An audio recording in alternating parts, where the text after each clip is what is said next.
Jama'a assalamu alaikum warahmatullahi, barkamu da wannan rana mai albarka, rana ta Juma'a wato idin sati. Muna roƙon Allah subhanahu wataala ya karɓa mana dukkanin ibadun da muka yi. Muna roƙon Allah subhanahu wataala ya kawo mana sauki da ɗauki a cikin wannan ƙasa ta mu.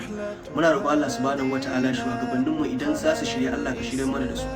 Idan ko ba za su shiryu ba, ya Allah kai ka san yadda za ka yi da su, yadda talakawan Najeriya za ta sauki.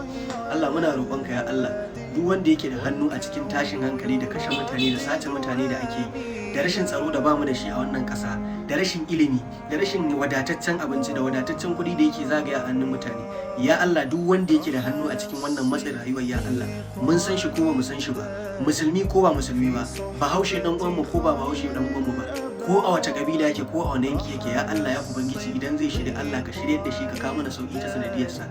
Allah in ba zai shirya, ya Allah kai fata-fata da shi, kai jaga-jaga da shi, Allah ka wulakanta shi, Allah ka tozarta shi, Allah karka ba shi zaman lafiya.